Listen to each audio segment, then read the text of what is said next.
Hi everyone, this is your message from campus. It's been a little while since we've done one of these. My apologies for that.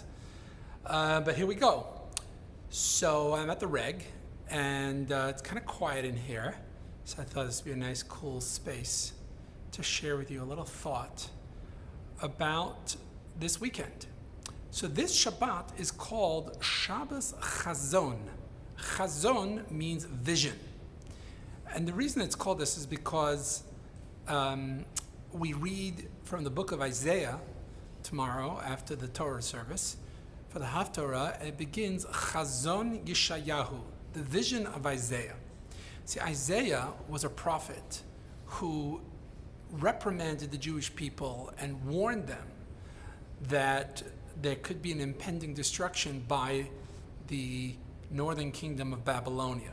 And indeed, on Tisha B'Av, which we're going to commemorate on Thursday, the first temple was destroyed. Subsequently, the Romans destroyed the second temple, also on Tisha B'Av, and other tragedies took place on Tisha B'Av.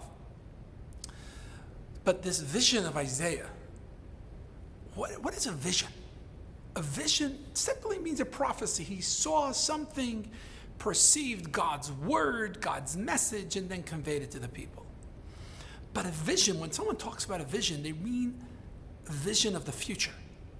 And indeed, the Maggid of Mezrich tells us that on this Shabbat, the Shabbat before this sad day of Tisha B'Av, we are given spiritually a vision of the third temple, a vision of the Mashiach, a vision of a future utopian world of peace and harmony. You see, my friends, that's what Judaism is really all about. Judaism is about forward thinking. How do we envision the future? We envision the future as one of peace, one of tranquility, one of harmony, one of human cooperation. That's what it's all about. And I want to give you a little clue how to help us get there. And that's also from this week's Torah portion. Moses begins his 37-day speech before his death. He reprimands the people for all their waywardness throughout their sojourn in the desert. Although really it's their parents, because this is a new generation. But all that aside, it begins the book of Deuteronomy with this subtle statement. These are the words, and it lists a bunch of places that Rashi understands to mean Moses is hinting to the bad things the Jews did. So like when it says desert, they were in the desert, it means how they complained about being in the desert. When it says they were at the sea, it means how they complained about the fact that they had the Dead Sea, the Red Sea in front of them, and they were afraid, and so on and so forth. Why didn't he just spell it out? So Rashi explains, Moshe didn't want to spell it out. He wanted to just hint to it. The Rebbe takes us a step further in a beautiful, beautiful talk and really something special.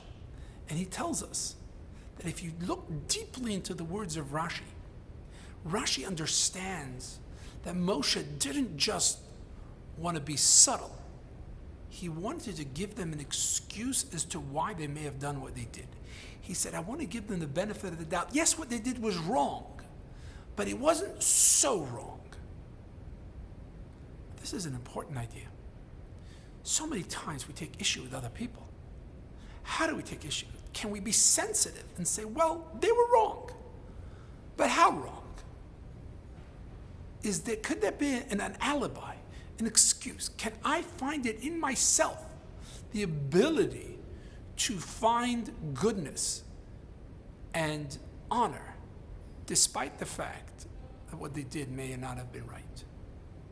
We don't want to whitewash what people do, but we want to give them dignity and respect and find the good inside them. And my friends, that is the way to reaching this utopian, beautiful world. Find the good in each other. Even when we have something negative to say, don't say it up front. Don't say it just like that. Be subtle, respectful, and give them an opportunity to say, well, maybe they didn't mean it that harshly, that badly. Anyway, that's just a little thought for the week. And I wish you all a Shabbat Shalom, peaceful Shabbos, a joyous Shabbos. Yes, we're in sad times. These days leading up to Tisha B'Av we call sad, but Shabbat, we don't get sad. Shabbos, we are always happy. And look forward to seeing you soon. All the best. Shabbat Shalom.